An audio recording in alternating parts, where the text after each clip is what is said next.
Boa noite a todos, sejam todos bem-vindos, enquanto for possível vir, porque nós estamos todos envolvidos nesse processo do coronavírus, que se alastra pelo mundo.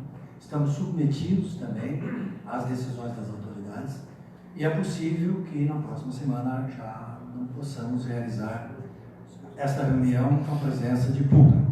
Então a gente pede às pessoas que fiquem atentos que no próprio Facebook nós iremos informar os nossos frequentadores se será permitido ou não a presença de público aqui nas... Independentemente disso, as palestras continuarão a ser transmitidas pelo Facebook, então as pessoas poderão acompanhar em suas casas. Mas ainda a gente não tem uma decisão sobre isso. Durante essa semana isso será devidamente esclarecido e nós informaremos a todos, como eu falei, pelo próprio Facebook, através do qual vocês poderão acompanhar as palestras. Dito isso, nós também informamos que as atividades também ficam prejudicadas, as demais atividades da casa, e nós vamos orar bastante, né? Não importa o local, todo local serve como adequado, ambiente adequado para as nossas orações e as nossas vibrações em relação a este período crítico pelo qual nós todos estamos passando. Bom, dito isso, nesse momento nós vamos elevar o nosso pensamento, vamos colocá-lo em sintonia com a espiritualidade maior. Desta forma, nós vamos criar o ambiente necessário para a realização das atividades desta noite. Pai nosso que estais no céu, santificado seja o vosso nome, venha a nós o vosso reino, seja feita a vossa vontade, assim na terra como no céu. O pão nosso de cada dia nos dai hoje, assim como nós perdoamos a quem nos tem ofendido, e não nos deixeis cair em tentação, mas livrai-nos de todo e qualquer mal. Assim seja. Em nome de Jesus, nosso guia e nosso modelo, em nome de Bezerra de Menezes, que é o mentor espiritual desta casa, nós damos por abertos os trabalhos desta noite na Associação Espírita Consolador Prometido de Içara. Na primeira parte, nós temos a exposição a cargo de Edson Castanhete, trabalhador assíduo desta casa, estudioso, que vai nos trazer como tema de reflexão da noite, quando a morte nos visita. Vamos vibrar para que ele possa transmitir assim, com tranquilidade, tudo aquilo que ele preparou com muito carinho, que eu sei. Uma palavra, Edson. Obrigado. Vai sendo voto, vai sendo. Você vai falar. Mas eu aguardo um momentinho que eu vou precisar de ti. Eu vou te usar. Ah, é? Vou. Então tá, estou por aqui. Boa noite, pessoal. Boa noite a todos aqueles que nos assistem. E a gente sempre brinca quando faz o programa na Dimensão Espírita. Bom dia, boa tarde e boa noite, né? Porque as pessoas que vão assistir haverão de assistir em qualquer momento do dia. São 17 anos de casa espírita, graças a Deus, e eu me defrontei com um dos temas mais difíceis da minha vida para fazer essa palestra.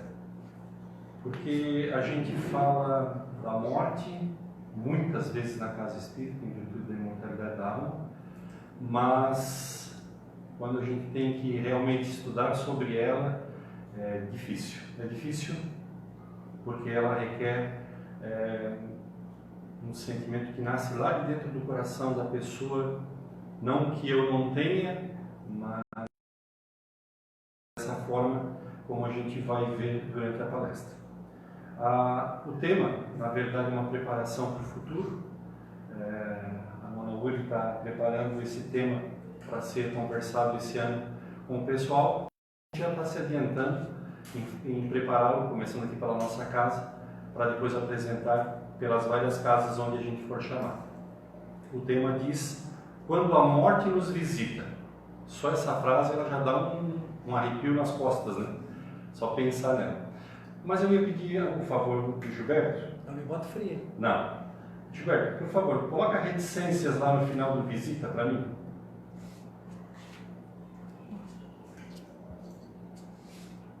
Vou colocar em vermelho. Em vermelho, visita. Faz bem grandão assim para ficar bem. 3 pontinhos. 3 pontinhos. Vulgo reticência. Mas também está econômico, né, Gilberto? Ah, tá. É que meu óculos aqui não está pegando.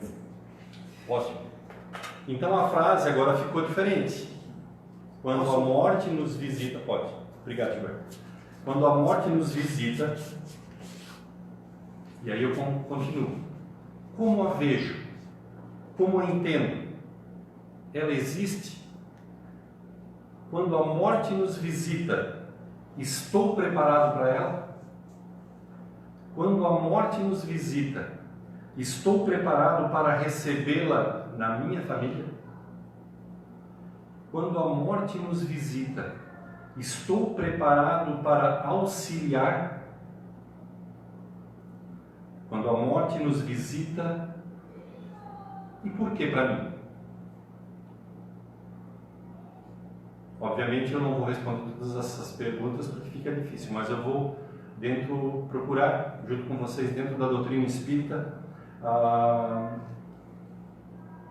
forma doutrinária para que a gente possa respondê-las e depois, por um outro caminho, entendermos esse fenômeno importante das nossas vidas.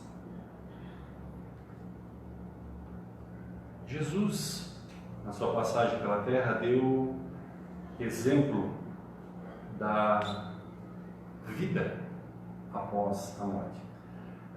Consultando o Gilberto, eu havia relacionado os 3 milagres que o Mestre fez de ressuscitação, né? Obviamente, usando o termo ressuscitação, é quando alguém renasce novamente, né? Morre e renasce. Mas, pelo auxílio do Gilberto, eu fui procurar lá na Gênesis, onde fala desses 3 milagres em específico, que na verdade, quando ele ressuscita, eu estou usando a palavra do texto bíblico, quando ele ressuscita Lázaro, obviamente ele não está fazendo ressuscitação. Eu vou usar um termo mais comum, eu vou dizer que ele está acordando Lázaro. Quando ele ressuscita a filha de Jairo, aquele sacerdote que o procura lá na multidão e pede para que ele vá auxiliar a filha que está doente, ele não a ressuscita, ele a acorda. E quando ele está saindo da cidade e encontra uma caravana, um enterro, e nele estava, como descreve os evangelistas, o filho da viúva de Naim, ele não o ressuscita, ele o acorda. Porque como a Gênesis diz, lá no capítulo 15, os milagres do Evangelho, do item ressurreições, haverá ressurreição se efetivamente acontecer a morte. E a própria Gênesis e depois o livro dos Médiuns nos explica que só há morte se aquele cordão fluídico que a gente costumeiramente fala como cordão de prata, que quando a gente se desdobra nas noites e vai ter com os espíritos no mundo espiritual, esse cordão fica preso ao nosso corpo que está lá deitado na cama. Obviamente, se ele for rompido, haverá a morte. E para aqueles 3 casos, Lázaro, a filha de Jairo e o filho da viúva de Naim, eles não estavam mortos. Então, esses 3 exemplos que a Bíblia traz, que o Novo Testamento traz como ressurreição, na verdade, foram processos em que o Cristo fez acordar, por um motivo, não vamos entrar agora em detalhes, que aqueles 3 estavam passando. Diz o texto da Gênesis que chamava letargia, que é aquele momento em que a pessoa parece morta, mas não está. Mas para então, Edson, não há uma passagem evangélica que fale da vida após a morte? Ora, o Cristo andou por essas terras 33 anos, evangelizou 3 anos, conforme os evangelistas nos relatam, falou de amor e executou, falou de perdão e o fez, ajudou, falou da ajuda e ajudou, falou da vida após a morte e assim o fez. Lá em João, no capítulo 20, nos versículos de 11 a 18, descreve aquela passagem que em vários filmes a gente já viu, alguns com o nome de ressurreição, e relata assim: Maria Madalena, no dia seguinte, vai ao túmulo e percebe que a pedra não estava mais fechando o túmulo. Ela pensou, e olhou e não viu nada lá dentro. Pensou, roubaram o corpo do mestre. Correu aonde estavam os discípulos, avisou a Simão Pedro e, como diz o texto, ao discípulo que o mestre amava, e disse: roubaram o corpo do mestre. Eles saíram em correria, foram até o túmulo e realmente perceberam que o corpo do mestre não estava mais lá. O evangelista, João Evangelista, que era o mestre bem amado, e Pedro sai, e Madalena se senta à porta do túmulo, chorando, por não ter mais o corpo do mestre, né? Já havia perdido ele pela morte, e agora não tinha mais o corpo do mestre, haviam roubado ele. Mas ela volve o olhar para dentro e percebe, eu acho que eu também esqueci o meu, pode ser que toque, né? Se tocar a gente atende, né? Vai ver que é alguém da morte perguntando. Ela percebe 2 anjos, como é descrito assim pelo evangelista, sentados um a cada ponta da mesa do túmulo, né? E um deles diz: mulher, por que tu choras? Ela diz: eu choro porque roubaram o corpo do mestre. E ela, nesse movimento de entrar ao túmulo, percebe um senhor em pé, e o evangelista diz: parecia a ela ser o jardineiro, mas não era. E o jardineiro, no pensamento dela, diz assim: por que choras, mulher? Ela assim: choro porque roubaram o corpo do mestre. Aí ele deixa a entender para ela que ele... Porque daí ela diz assim para ele: se tu tirou o corpo dele daqui, me diz que eu vou buscar para trazê-lo de volta. Assim, uma frase que, quando eu li o Evangelho, me tocou muito pelo amor que ela dedicava ao mestre. E aí ele disse... E aí ele se fez perceber o Cristo. Ela, quando tentou abraçar, ele diz: não me abrace, porque eu ainda não voltei ao Pai, como vocês todos voltarão. Ali se concretiza o primeiro momento em que o Cristo, e agora não vamos entrar em detalhes se fluídico ou não fluídico, estava de volta da morte. A morte o havia levado horas antes lá na cruz, e agora ele se apresentava a Maria Madalena vivo.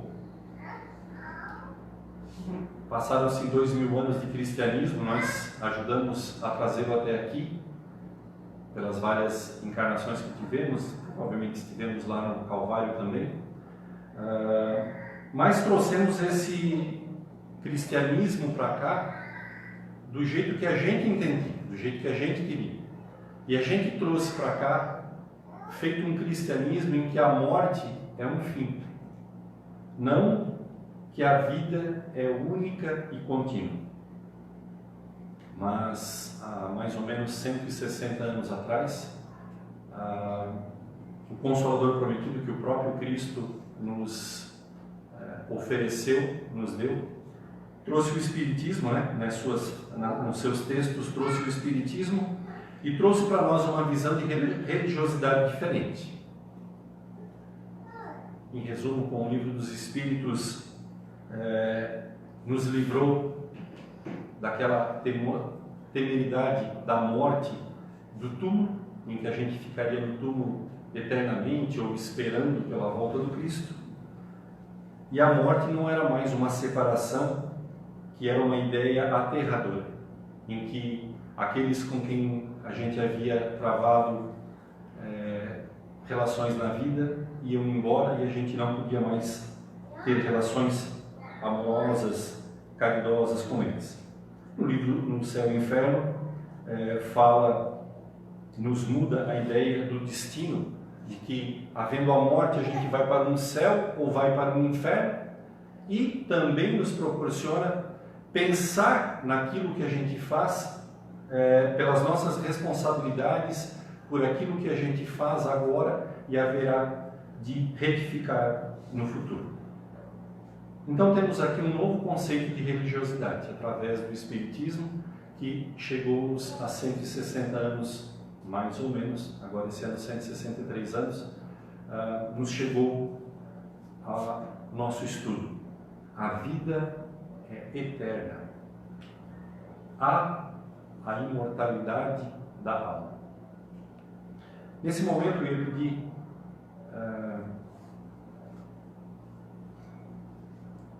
licença para vocês para dividir o nosso caminho. Eu sou dado a essas coisas de caminhar por onde a gente anda. E faremos 2 caminhos hoje. Um sobre a visão da morte religiosa, a visão da morte pelo ensino doutrinário, e a visão da morte por um outro caminho, do sentimento da solidariedade.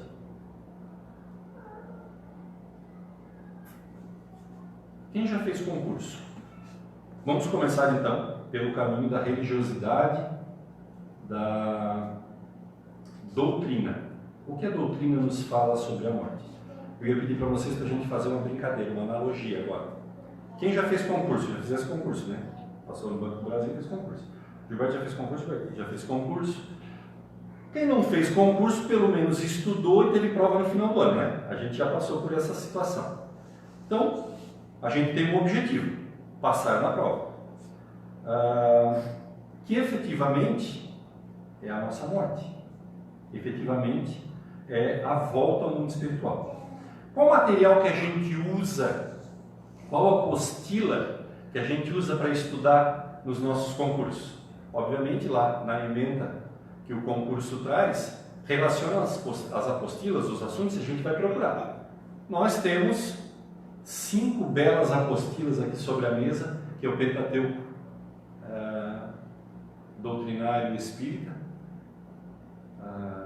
o Livro dos Espíritos, o Livro dos Médiuns, o Evangelho, o Céu e o Inferno e a Gênese.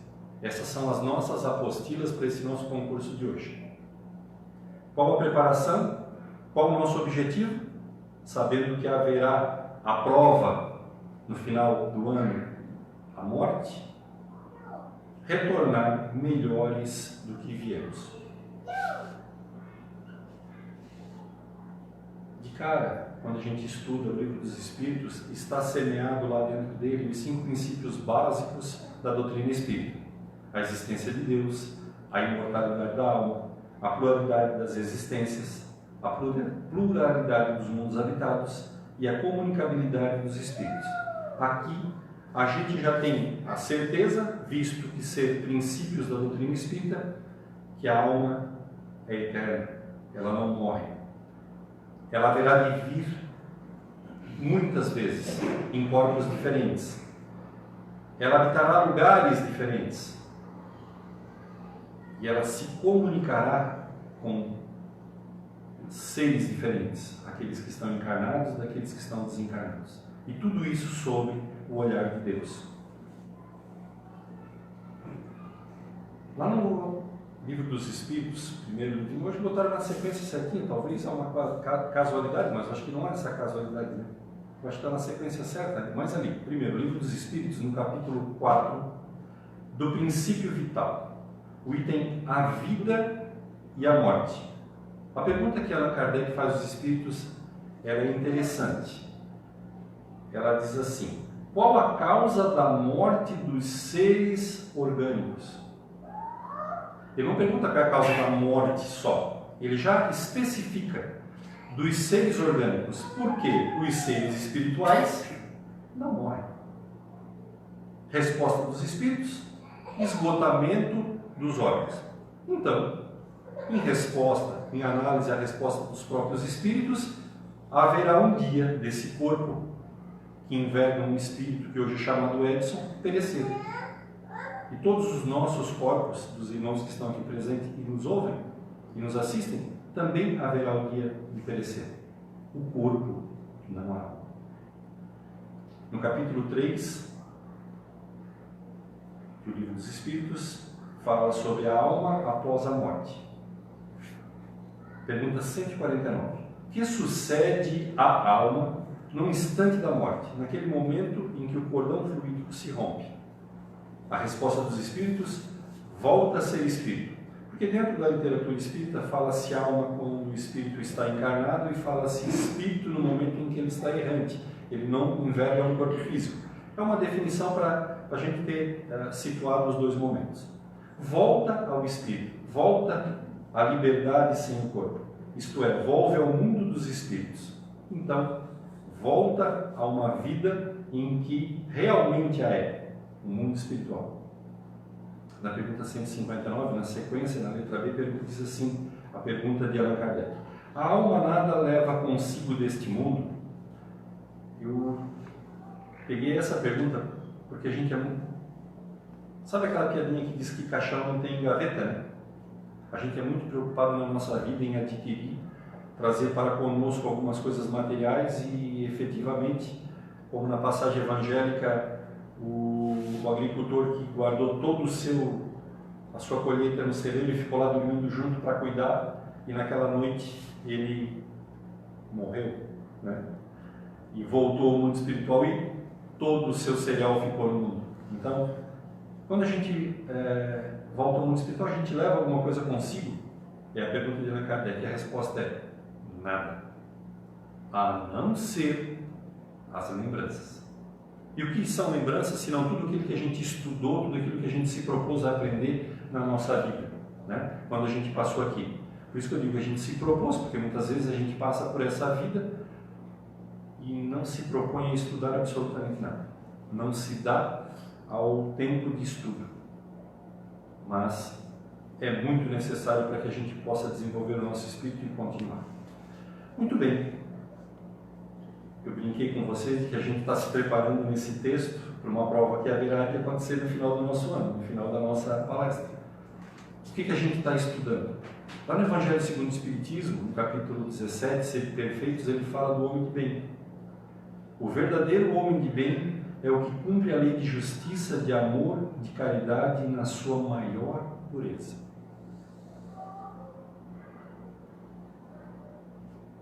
Esse é o homem de bem. É difícil, é por isso que a gente precisa vir várias vezes aqui e aprender a cada passagem um pouquinho. Se dar a permissão de aprender a cada passagem um pouquinho. No capítulo 11, fala amar o próximo como a si mesmo. E aí, no item, o mandamento maior. Amar o próximo como a si mesmo, fazer pelos outros o que queríamos que os outros fizessem por nós. A gente está exercitando esse amar o próximo como a si mesmo, permitindo que auxiliemos e sejamos auxiliados, porque muitas vezes a gente gosta de auxiliar, mas não gosta de ser auxiliado, pelo orgulho que a gente tem de se parecer inferior. No capítulo 12, desse nosso estudo para a nossa prova do final do ano, fala de amai vossos inimigos, retribuir o mal com o bem. Nossa, essa está difícil. Essa lição talvez nós vamos pegar, lembra lá que a gente foi fazer? Vou chutar numa letra que pelo menos umas 5 eu acerto, a gente fazer assim. Tem uma história muito engraçada na família que um parente foi fazer uma prova, ele acredita muito em Deus, ele não estudou. Aí ele sentou perto da janela porque ele pensou assim, haverá de Deus depositar um raio de luz sobre as respostas e cada raio de luz eu acerto. Rodou. Não estudou, não é o raio de luz que vai fazer ele passar na matéria.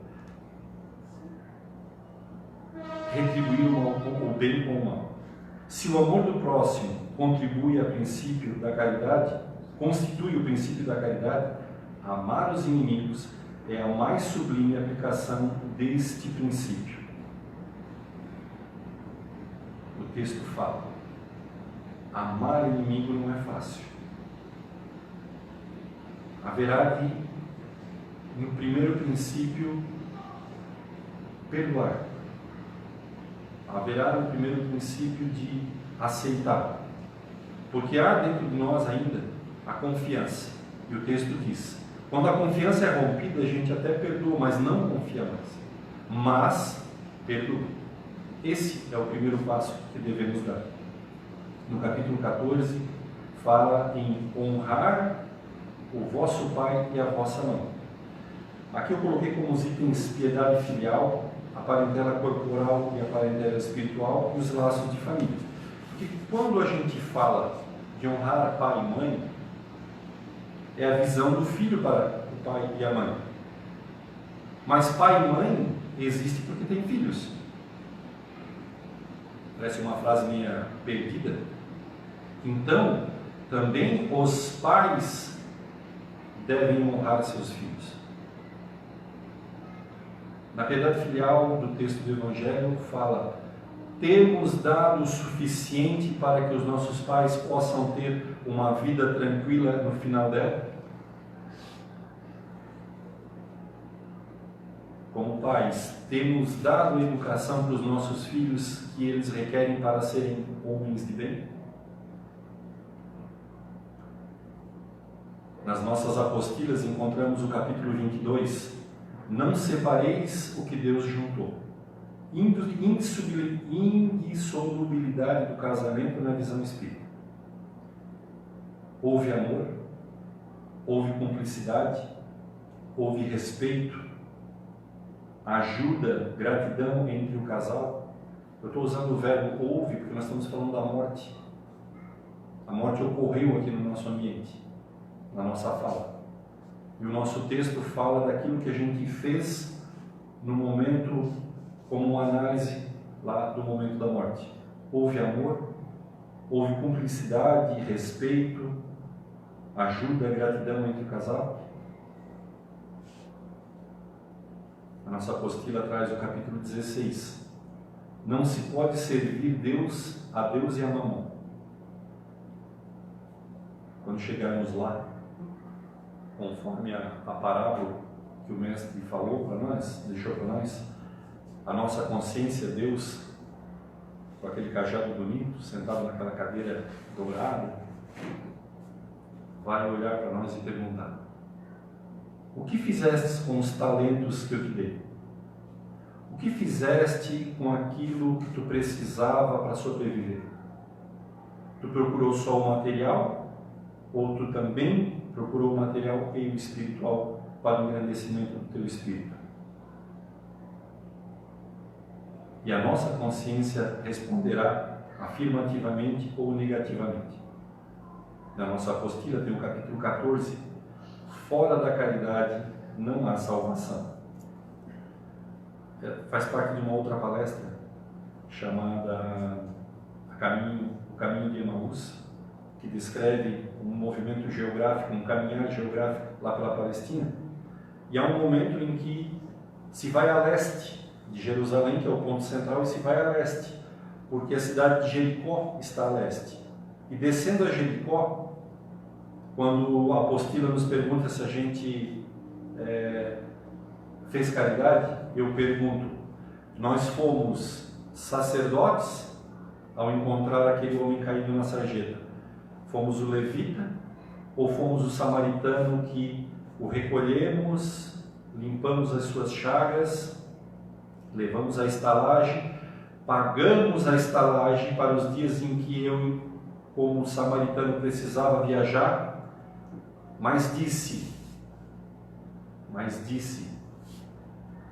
dono da estalagem, eu vou e volto, porque eu quero ver na volta como ele está, e se ele gastou mais, precisou gastar mais do que eu haverei de deixar, eu te pago. Ele não largou lá simplesmente aquele que havia sido roubado, cuida, pelo menos pagou. Não, ele foi e voltou. A misericórdia, a fraternidade e a solidariedade se fez responder. Na nossa apostila, quando a gente se encontra com a morte, muitas vezes acontece um sentimento difícil, mas ele explode como uma bomba, a raiva. E lá no capítulo 5, Bem-aventurados os aflitos, diz assim no item: se fosse um homem de bem, teria morrido. O texto fala: mas morreu o meu filho. Por que não morreu o filho do outro, que é um homem mau? Meu filho morreu agora. Por que não morreu o outro? E aí o texto continua dizendo: tu sabes, né? Tu sabes o tempo que cada um precisa na terra para cumprir a sua missão? Talvez o teu filho realmente era só aquele tempo, quando o outro, que te supõe ser mau, precisa de muito mais tempo ainda para o estudo, né? Esse tempo de caminhada na terra. Eu entendo a lógica divina, porque ela está lá também, no capítulo 5, Justiça das Aflições. Se Deus é justo, bondoso, e é Ele que proporciona tudo na nossa vida, tudo que ocorre na nossa vida decorre dessa justiça e dessa bondade. Por isso, tudo que nos acontece é justo.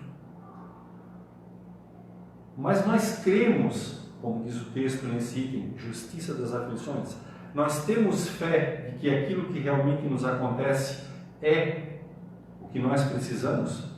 Ou a gente quer que aconteça conosco aquilo que nós queiramos que aconteça, independente da vontade e da justiça de Deus?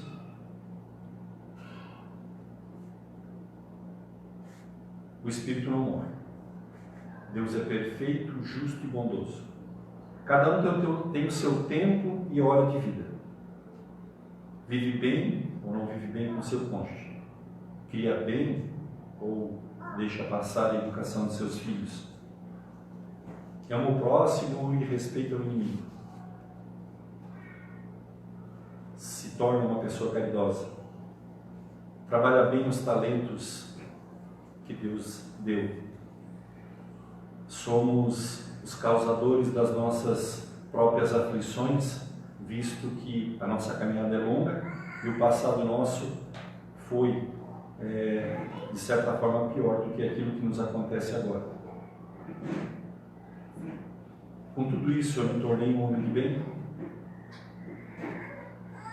Mesmo assim, o nosso assunto, a morte, veio.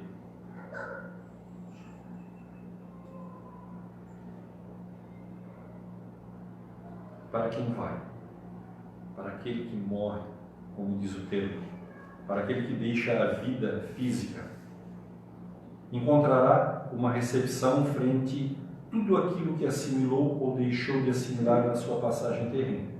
E a sua consciência o cobrará ou o deixará tranquilo frente às leis divinas. É a sua consciência falando na chegada ao mundo espiritual. Para aquele que fica, quando há perda. Haverá, conforme as nossas apostilas lidas agora, haverá também que a sua consciência fará algumas cobranças em relação ao convívio com aquele que partiu. Mas haverá principalmente um misto de perda, dor e tristeza. E é aí que a gente termina a viagem doutrinária e começa o caminho que eu chamei de sentimento, de solidariedade.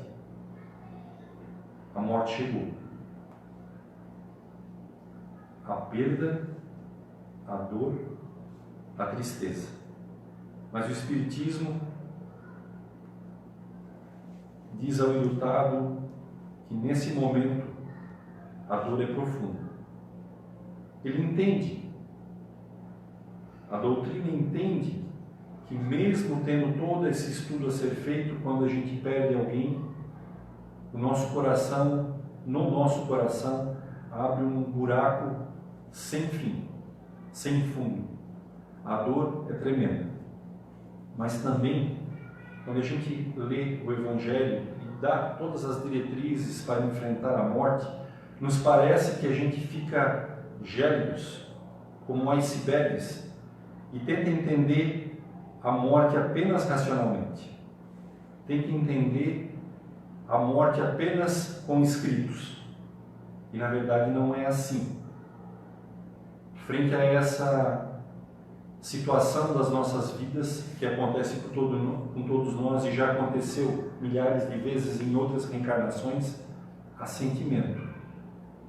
E aí, quando no começo eu falei que foi uma palestra difícil fazer, foi muito mais difícil por esse caminho chamado sentimento. Me permitam dizer, graças a Deus, eu não tive ainda uma perda tão próxima de mim que tenha causar essa dor que eu vos falo. A mãe de Elizabeth foi a pessoa mais próxima nossa. E a gente sente, é essa dor que eu queria falar para vocês. A gente sente, está lá no fundo do nosso coração. E como é falar dessa dor para as pessoas que não sentiram essa dor? Alguém já teve cólica renal aqui? O Sutil já teve, eu já tive.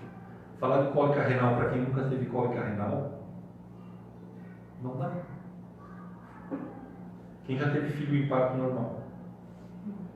A gente já teve, outras pessoas já tiveram. Falar das dores do parto normal sem ter um filho de parto normal, não tem como.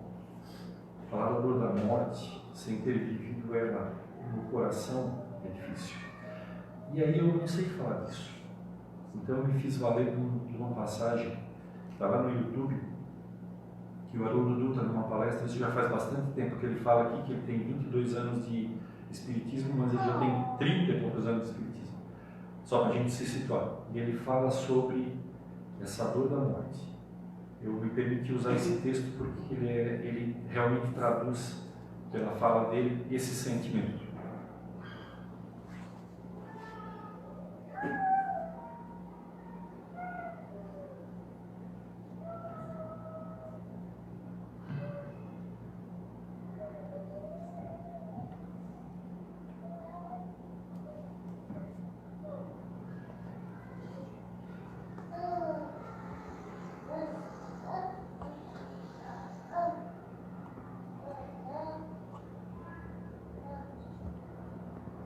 Desculpe, eu não queria o fone. Resistente como um diamante, mas delicada como a flor de um persegueiro.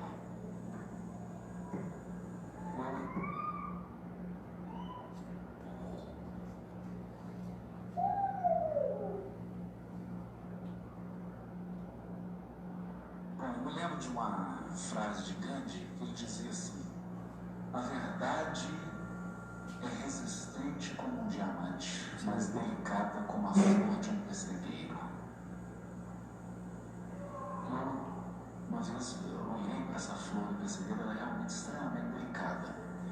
Uma pessoa que sofre uma perda desse porte, uma perda de um filho na idade infantil, a última coisa que ela está precisando, talvez, é de verdades duras, ou de doutrinação dogmática. Essa pessoa está precisando de empatia, de você sentir junto, compartilhar com ela, e mostrar de forma carinhosa que nós somos espíritos imortais. Somos espíritos imortais. E que aquela morte foi no corpo.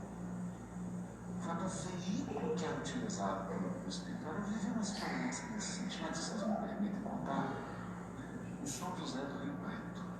Uma cidade pertinho de São José do Rio Preto, cidade pequena, um casal que frequentava o grupo espírita. O marido não era assim bem espírita, ele acompanhava a esposa, que era uma grande trabalhadora, e tinham 2 filhos. E um comércio na cidade pequenininha. Uma quadrilha invadiu essa cidade pequena e ficou monitorando a atividade deles. Descobriu que ao entardecer eles pegavam dinheiro do armazém que era vendido e levavam para um sítio, que eles moravam num sítio próximo. Eles monitoraram quando eles foram para o sítio, a quadrilha invadiu, o pai estava descascando a laranja na porta do sítio. Eles metralharam o pai caiu no chão, ensanguentado, eles entraram, o filho existiu. E eles atiraram também no filho, pegaram o dinheiro e saíram correndo. O pai saiu arrastando até o interior da casa. E o filho falou assim: pai, procura socorro porque eu já estou morrendo. Agarrou nos braços dele. O pai se arrastou por 3 quilômetros, chegou até o centro do vilarejo, e lá ele foi atendido e sobreviveu. Quando eu chego no grupo para fazer a palestra, está o pai e a mãe.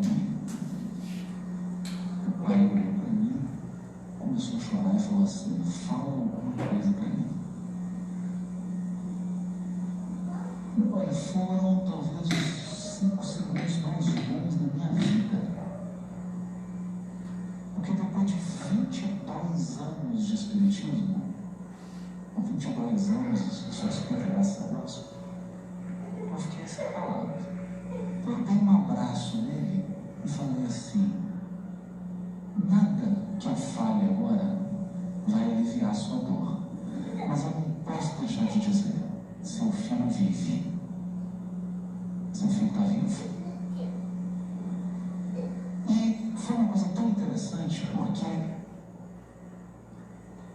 eu só falei que tinha acabado a palestra. Eu falei, mas ele começou a chorar, a mãe chorar, foi aquela emoção grande. E chegou, nesse momento, chegou a noiva do rapaz. O rapaz era noivo. E falou para mim assim: olha, quando ele morreu, na hora do velório,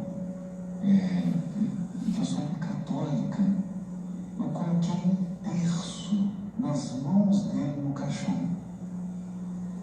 Eles fecharam o caixão e eu falei para ele assim: mas isso aqui é o símbolo do nosso amor. Coloquei o terço nas mãos dele. Passado uma semana depois, Haroldo, eu estava assim meio que adormecida. De repente eu vi uma senhora no meu quarto, toda vestida de branco, com um terço na mão. Eu falei: então você teve uma visão.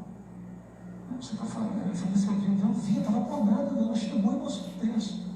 O que é isso? Não é para explicar, mas naturalmente o espírito deve ter se sensibilizado, você conseguiu enxergar, e ali era ele que não podia vir, porque está em processo de recuperação ainda no plano espiritual, te mostrando que ele está vivo.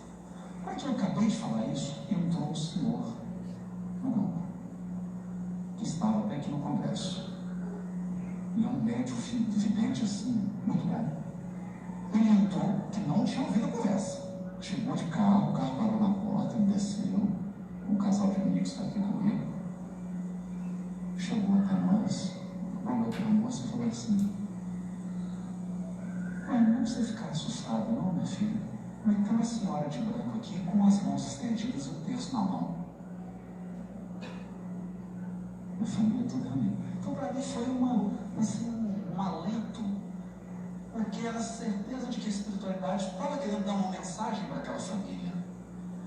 E nesse momento de transição que nós estamos passando, nós precisamos nos acostumar a pensar como espíritos. A pensar como espíritos. Quando você pensa como espírito, nós vamos enxergar de uma forma mais natural, por exemplo, que dói menos. Eu tenho um filho de 4 anos, é claro que se eu perco meu filho num acidente, vai ser uma dor profunda, eu estou dizendo isso. Mas é preciso encarar que corpos perecem, corpos morrem. E Deus é Pai de espíritos imortais. Eu estou cansado.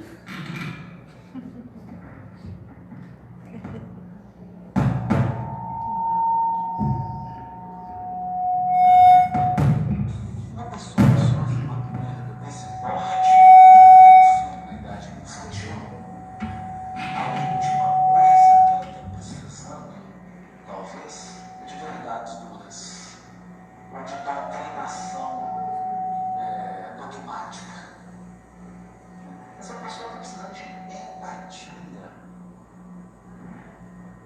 de você sentir junto, compartilhar com ela e mostrar de forma carinhosa que nós somos espíritos imortais. Somos espíritos imortais. E que aquela morte foi do corpo, foi do veículo que é utilizado pelo espírito.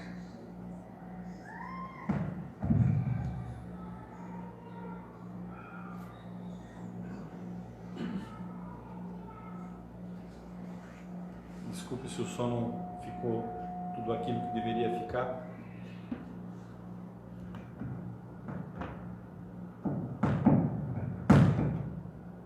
Desculpem se o som não ficou da maneira melhor para a gente ouvir, mas ele termina dizendo que a imortalidade da alma.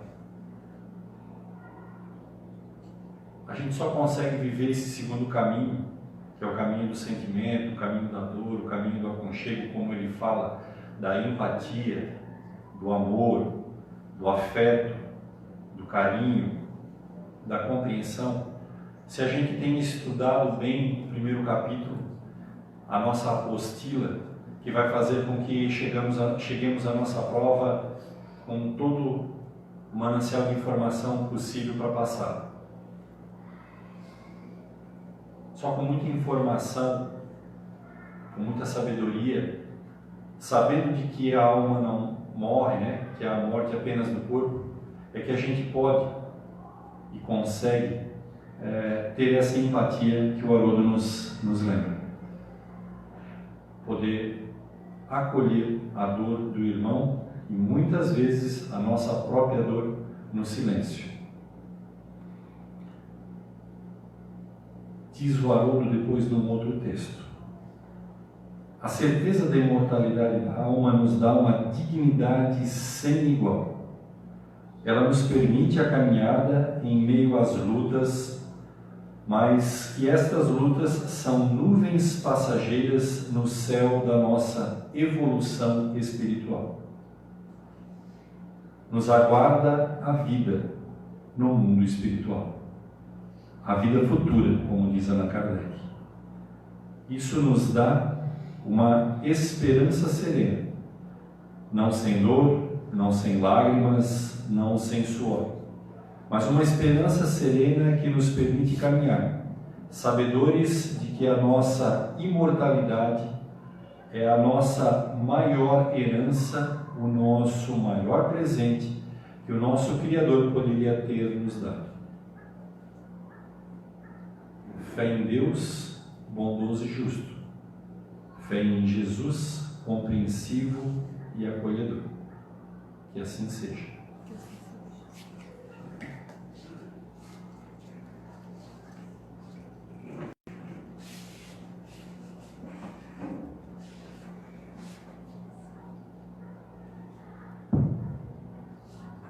Nós agradecemos ao Edson pela temática da noite, pela reflexão que nós fizemos a respeito desse tema muito difícil de ser abordado, né? Bastante difícil, porque mexe com o sentimento.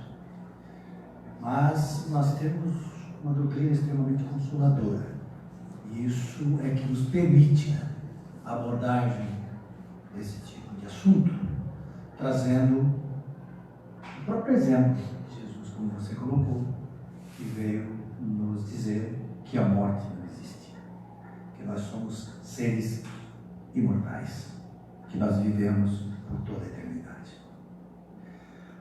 Agora, nesse instante, nós vamos realizar aquilo que nós chamamos de irradiação.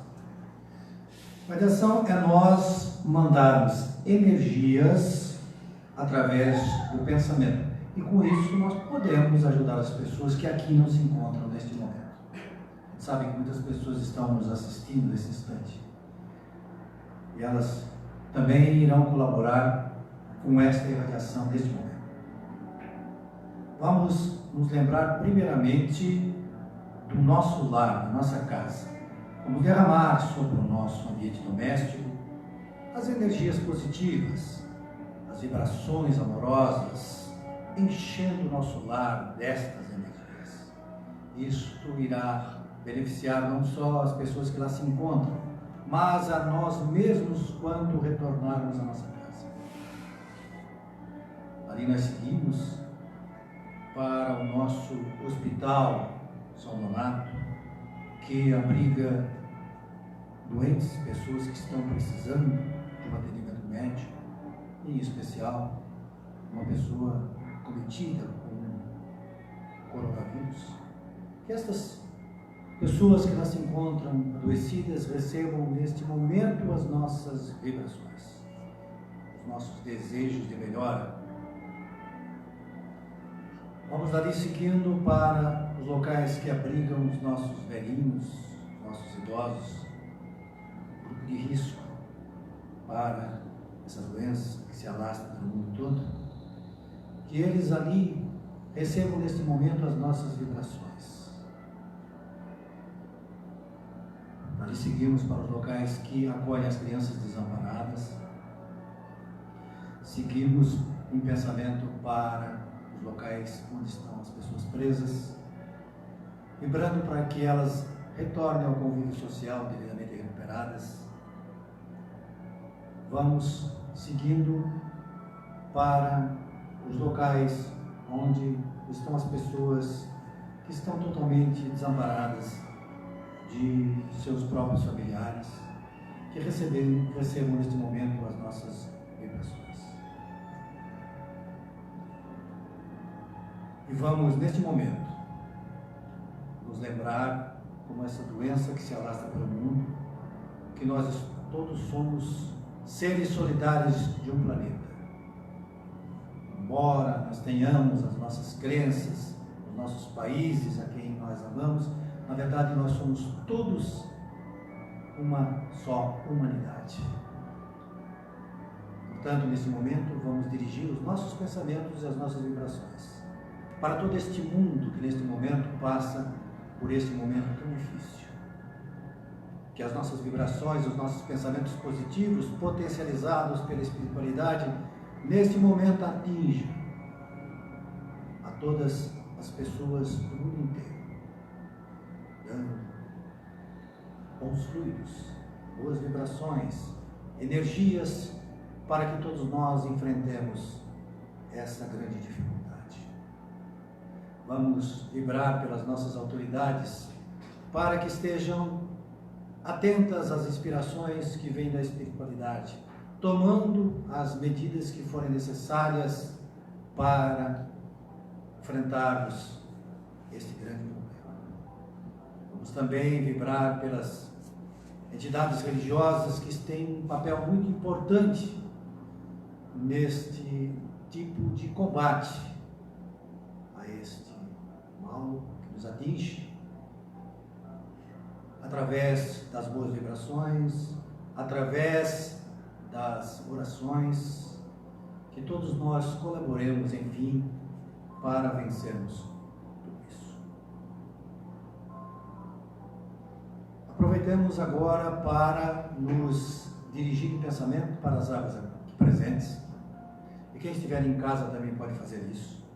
Se concentre nas águas que estão em suas casas, no bebedouros, nas jarras. Dirija o pensamento para essas águas. Elas têm a capacidade de reter as energias do pensamento e elas nos auxiliam, sim, para cura das nossas doenças físicas e também nos ajudam a reequilibrar o nosso perispírito, a fortalecer o nosso sistema imunológico. Muito importante, sempre, mas especialmente nesta época.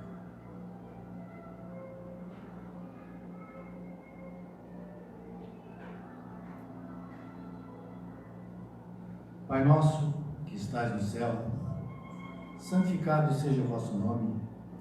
Venha a nós o vosso reino, seja feita a vossa vontade, assim na terra como no céu. O pão nosso de cada dia nos dai hoje.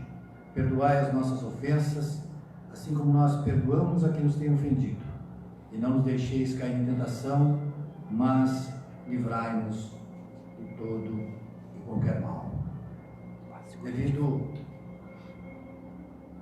Devido às recomendações das autoridades sanitárias de saúde, nós não realizaremos o passe na cabine. Nós faremos aqui neste ambiente, neste momento. Então a gente pede que cada um neste momento se concentre para receber a sua parcela de auxílio. E sabemos que a espiritualidade está presente, os médios também estão aqui para colaborar. Então, neste momento, vamos receber as energias que nos fortalecerão durante esta semana principalmente,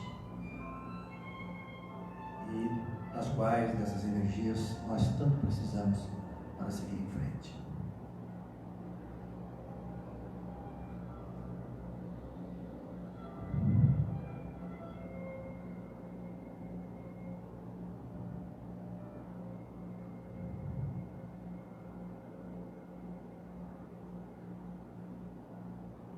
Então, mais uma vez, a gente agradece ao palestrante da noite pela reflexão que nos trouxe sobre a morte, e também lembramos, como já disse no começo, de que nós estamos atentos às orientações da saúde pública.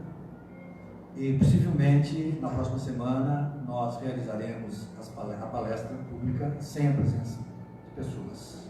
É a recomendação que a cada minuto que a gente olha no celular vem uma orientação nova.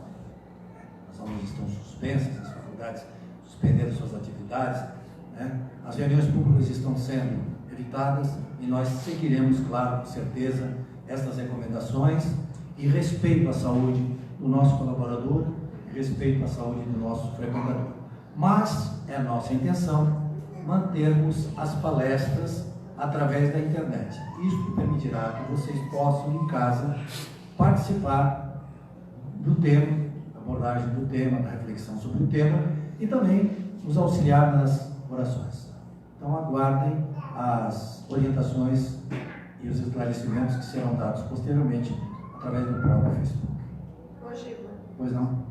De tratamento é na cabine, vai ter. Sim. O passe de tratamento hoje haverá. Então, boa noite a todos e vamos aguardar aí o que vai acontecer durante a semana.